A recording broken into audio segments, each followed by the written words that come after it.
आमतौर पर कालबेलिया समुदाय के लोग समाज से कटे-कटे रहते हैं और इनके अस्थायी निवास, जिन्हें डेरा कहा जाता है, अक्सर गांवों के बाहरी हिस्सों में बसे होते हैं। कालबेलिया अपने डेरा को एक वृत्ताकार पथ पर बने गांव में बारी-बारी से लगाते हैं। पीढ़ियों से चले आ रहे इस क्रम के कारण इन्हें स्थानीय वनस्पति और जीव-जंतुओं की अच्छी खासी जानकारी हो जाती है।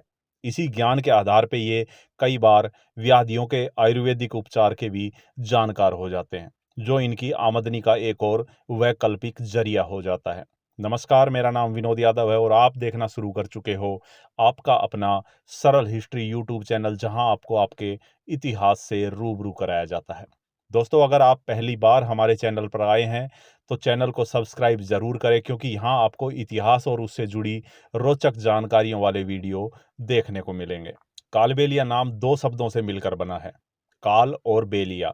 काल अर्थात स्वयं महाकाल और बेलिया अर्थात उसका बैल। कालबेलिया जोगीनाथ संप्रदाय के अंतर्गत आता है और कालबेलिया एक हिंदू धार्मिक समाज है। कालबेलिया समाज के संस्थापक जालंधर नाथ के शिष्य मढ़ीपति श्री कानिफनाथ महाराज उर्फ प्रबुद्ध नारायण जी हैं। कालबेलिया समाज के लोग विषैले सांपों से भी नहीं डरते हैं। उन्हें बीन बजाकर अपने हाथों में पकड़ लेते हैं और लोगों की सांपों से रक्षा करते हैं। कालबेलिया एक निडर जाति है। इसके अंतर्गत पंवार, बामणिया, चौहान, सोलंकी, सिंघानिया, देराड़, राठौड़, देवड़ा, भाटी, दैया, जोया आदि प्रमुख गोत्र आते हैं। यह समाज अपना आराध्य भगवान भोलेनाथ को मानता है। इस समाज के लोग व्यक्ति को मरने के बाद समाधि दे देते हैं, जिसे समाज में मिट्टी के हवाले करना कहा जाता है, और उस पर मंदिर बनाकर शिवलिंग तथा बैल चढ़ा देते हैं। फिर उन पूर्वजों की पूजा की जाती है। पौराणिक काल में कालबेलिया जोगी पूरे संसार का भ्रमण करते थे, इसलिए कहा जाता है बहता पानी रमता जोगी अच्छा लगता है। माना जाता है कि इस वंश ने कभी किसी की गुलामी नहीं सही। इस वंश के लोग विषैले सांप बिच्छुओं का झाड़ा देकर मंत्र उपचार किया करते थे। इस समाज के रीति रिवाज अद्भुत हैं। कालबेलिया नृत्य इस समाज की शान है। कालबेलिया नृत्य राजस्थान का एक भावमय लोक नृत्य है। यह जनजाति खास तौर पर इसी नृत्य के लिए जानी जाती है और यह उनकी संस्कृति का एक अभिन्न अंग भी है। आनंद और उत्सव के सभी अवसरों पर इस जनजाति के सभी स्त्री और पुरुष इसे प्रस्तुत करते हैं। प्राचीन युग में यह जनजाति एक जगह से दूसरी जगह घुमंतु जीवन व्यतीत करती थी। इनका पारंपरिक व्यवसाय सांप पकड़ना, सांप के विष का व्यापार और सर्पदंश का उपचार करना है। इसी कारण इस लोक नृत्य का स्वरूप और इसको प्रस्तुत करने वाले कलाकारों के परिधान में सांपों से जुड़ी चीजें झलकती हैं। इन्हें सपेरा, सपेला, जोगी या जागी भी कहा जाता है।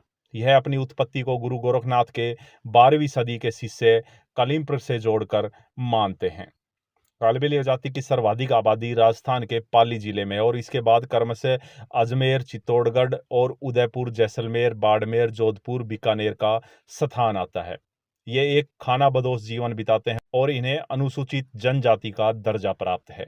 परंपरागत रूप से कालबेलिया पुरुष बैंच से बनी टोकरी में सांप को बंद कर घर घर घूमते थे और उनकी महिलाएं नाच गाकर मांगती थी। यह नाग सांप का बहुत आदर करते हैं और उनकी हत्या को निषिद्ध मानते हैं और बताते हैं कि गांव में अगर किसी घर में नाग सांप निकलता है तो कालबेलिया को बुलाया जाता है और वे बिना उसे मारे पकड़ कर ले जाते हैं। 1972 के वन्य जीव संरक्षण अधिनियम के पारित होने के बाद से कालबेलिया सांप पकड़ने के अपने परंपरागत पेशे से वंचित हो गए।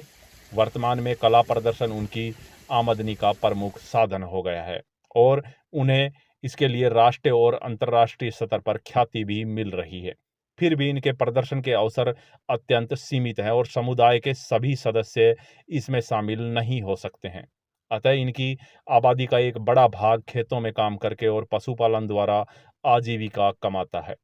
हाँ तो दोस्तों, कैसा लगा आपको ये वीडियो, हमें कमेंट जरूर करना और एक बार फिर से आपसे निवेदन है कि वीडियो को लाइक शेयर करने के साथ ही चैनल को सब्सक्राइब करना ना भूलें। वीडियो देखने के लिए आपका धन्यवाद।